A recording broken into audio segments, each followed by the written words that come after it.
Cortar a menstruação faz mal?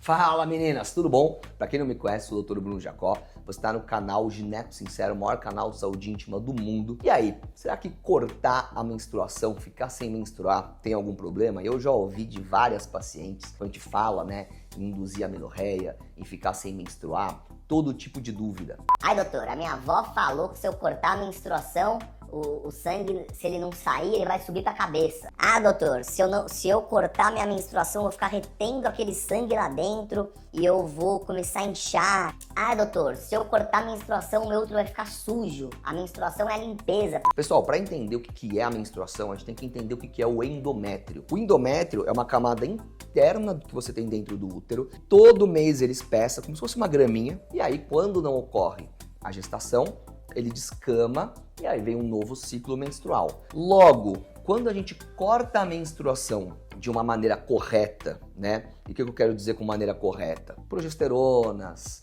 o Dilmirena, por exemplo, algumas progesterona via oral, você não está nem produzindo aquele sangue. Eu faço um ultrassom numa paciente que está ali usando um Cerazette, por exemplo, que está 1 ano, 2 anos sem menstruar, ela vai estar com o endométrio sempre fininho. Então, cortar a menstruação, o sangue não vai subir para o cérebro, nem vai ficar sujando o seu útero. O sangue simplesmente, o endométrio, não é produzido. Então, você vai estar sempre com o endométrio fino. Então, por isso que é muito importante a gente entender isso, quebrar esses mitos, para a pessoa não ficar achando que vai cortar a menstruação, que vai fazer algum mal para ela. Uma coisa muito, muito, muito importante é que algumas mulheres têm doenças relacionadas à menstruação, por exemplo, endometriose, pólipo, mioma. E essas mulheres vão ter sintomas como, por exemplo, sangramento uterino anormal. Mulheres que sangram muito e acabam tendo anemia de tanto que elas sangram. Ou mulheres que sangram muito, acabam tendo muitas cólicas e por conta disso faltam no trabalho. Então, em algum momento que elas precisam ir para o pronto-socorro, tomar medicações na veia. Ou aquelas mulheres que vão ter problemas relacionados a TPM, principalmente a TDPM, que a pessoa às vezes até comete crimes durante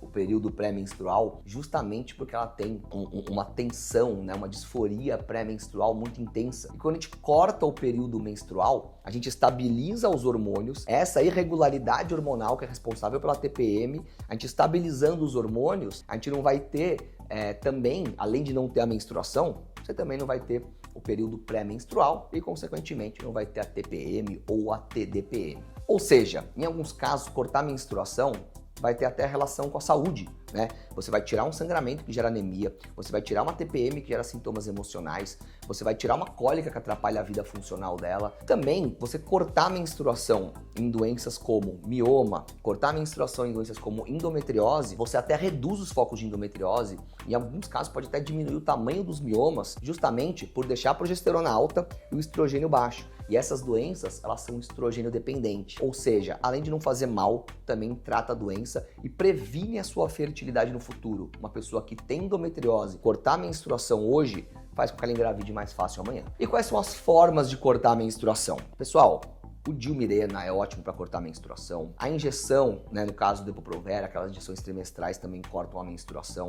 Um anticoncepcional via oral também corta a menstruação. Mas a gente tem que entender o risco dessas medicações, porque elas vão ter efeitos colaterais. Então, no caso do Mirena, ele pode cursar com efeito colateral de acne. A injeção pode cursar muito com ganho de peso, para algumas mulheres isso não é bom. O anticoncepcional via oral pode atrapalhar sim a libido da mulher, pode atrapalhar a produção do hormônio natural de algumas mulheres. É importante você avaliar com o seu médico qual que é o melhor método para você. E às vezes, um método pode funcionar e outro não. Não é porque você vai colocar um Mirena que você vai ficar sem menstruar. Nem todo método vai ter 100% de eficácia, tanto na amenorreia quanto na contracepção. Eu sempre falo, anticoncepcional é igual roupa, só sabe se fica bom se você usar. E se você gostou desse vídeo, se inscreve no canal e vamos continuar aprendendo tudo sobre saúde da mulher.